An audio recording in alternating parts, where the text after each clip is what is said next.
Bom dia, queridos irmãos. Hoje é dia 4 de fevereiro do ano da graça de 2021.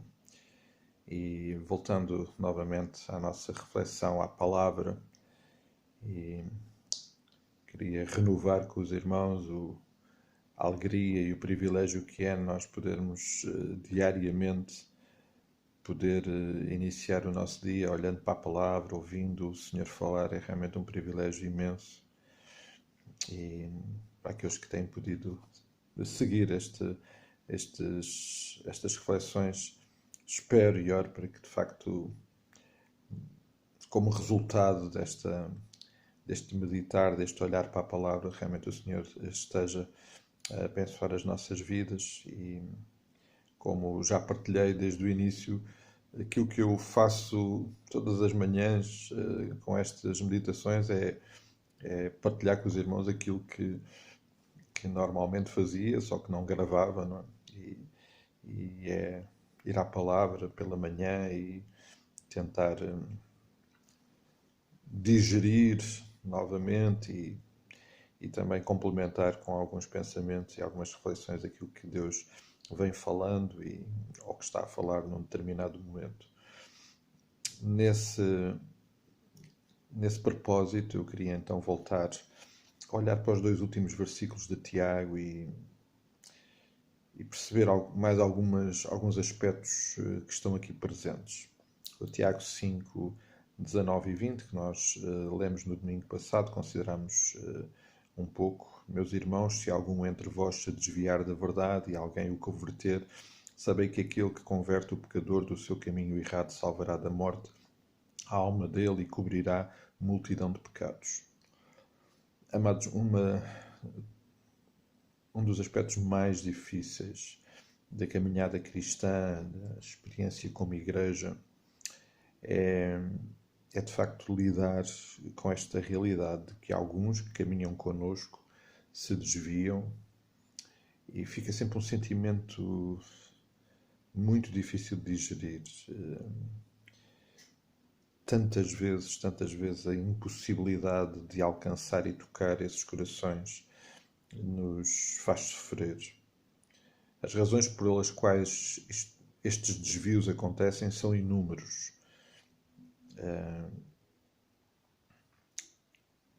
Alguém dizia que, bom, quem entra, obviamente estamos a pensar o acesso não só no corpo local, igreja local, mas no corpo de Cristo.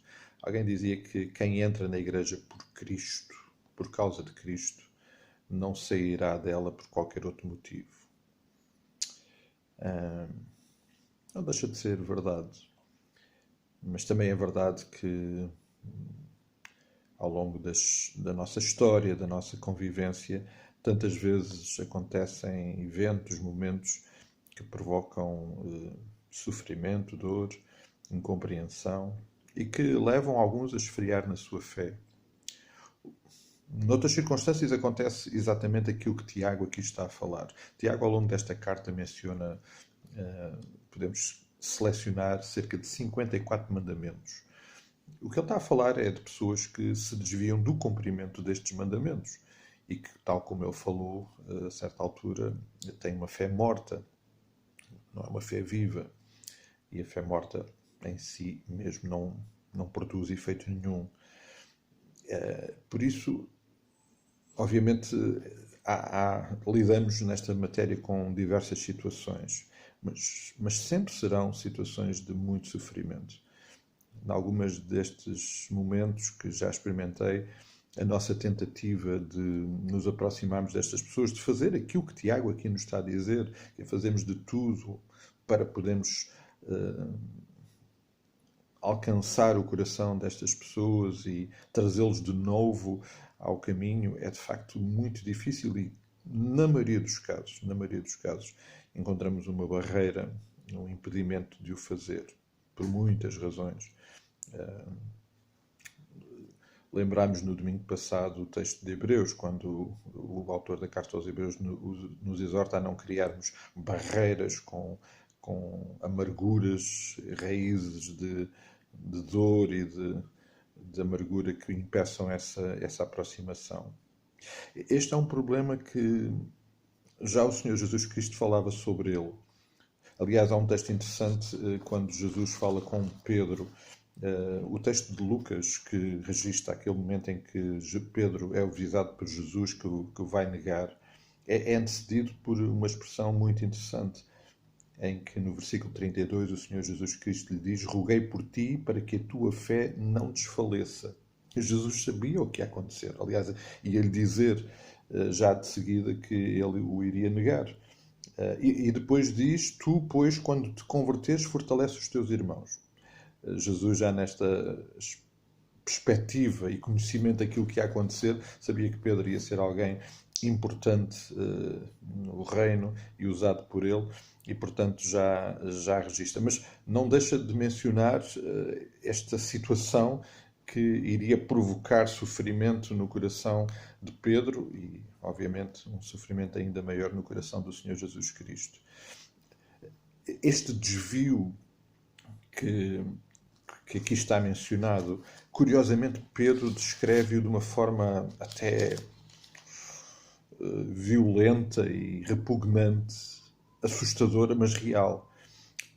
Segunda de Pedro, capítulo 2, quando Pedro está a falar sobre o perigo dos falsos mestres, daqueles que conduzem perigosamente a igreja ao erro, no fim, e portanto o capítulo 2 de 2 de Pedro é dedicado a essa descrição e a essa chamada de atenção. No fim deste capítulo, ele resume como aquilo que acontece de facto na vida daqueles que se deixam enredar e que se desviam desta verdade que Tiago também menciona.